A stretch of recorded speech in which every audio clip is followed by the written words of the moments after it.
లేకపోతే ఇంకేదన్నా జాతి వాళ్ళది? వెంకటకృష్ణ గారు, మీకు ప్యానెల్లో ఉన్న పెద్దలందరికీ నమస్కారం. ఈరోజు టీడీపీ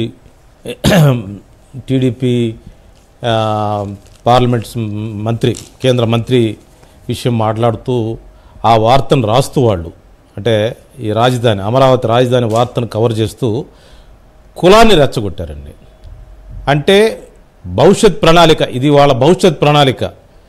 ఇది గతంలో కూడా ఇది చాలా విష ప్రచారం చేసి రాష్ట్రాన్ని ఆగం చేశారు. ఇప్పుడు మళ్ళీ ఒక్కసారి ఈరోజు ఆ అవకాశాన్ని, అమరావతి పేరుతో జరుగుతున్న బిల్ మూమెంట్, ఆ ఫైల్ సర్క్యులేషన్ అంటారండి దాన్ని, బిల్ సర్క్యులేషన్ అంటారు. ఆ సర్క్యులేషన్లో వచ్చిన కొన్ని ప్రశ్నల్ని, కొన్ని వరప్రసాద్ గారు బిల్లుకు సంబంధించి మనం మాట్లాడదాం. నా పాయింట్ ఏంటంటే, కులాన్ని బట్టి జాతి ఉంటుందా? ఒకవేళ అదే గనక నిజమైతే ఈయనది ఏ జాతి అనాలి? ఈయనది ఏ జాతి అనాలి? సిగ్గు శరం ఉన్న పద్ధతి. క్రిమినల్ గ్యాంగ్ వెంకటకృష్ణ గారు, this is a gang, criminal gang. వాళ్ళ జాతి అంటే క్రిమినల్ గ్యాంగ్. అది ఇంక వేరే పేరు పెట్టడానికి వీల్లేదు నాకు తెలిసి.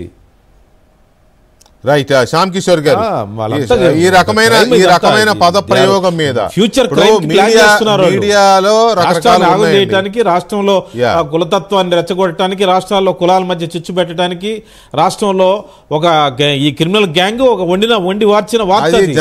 జనం దాన్ని పట్టించుకోరలే. ఈయనేదో పుల్లలు పెడితే మంటలు పెడితే జనం పట్టించుకునే రోజులు పోయినాయి. కానీ అవన్నీ చూసే నేలకేసి కొట్టారు, దిమ్మ తిరిగి బొమ్మ కనపడేలాగా. కాకపోతే శ్యామ్ కిషోర్ గారు, నా పాయింట్ ఏంటంటే, మీడియాలో ఏమైంది? ఓకే, వినపడుతుందండి? యా, మీడియాలో రకరకాల ఇవి ఉన్నాయి, ఎప్పటి నుంచో ఉన్నాయి. ఎల్లో మీడియా అని ఉంది, బ్లూ మీడియా అని ఉంది, పాపరాజీ అని వెస్ట్రన్ కంట్రీస్లో ఉంటుంది, వెంటబడి వేధించేదని పాపరాజీ అన్నట్టుగా. ఇట్లా మీడియాని డిఫరెంట్ కేటగిరీస్గా చెప్తూ ఉంటారు. కానీ ఇలా ఒక జాతికి లేకపోతే ఇంకో రకమైన పదాలు ఉపయోగించి చేయడం అనేది ఎప్పుడూ లేదు. వీళ్ళే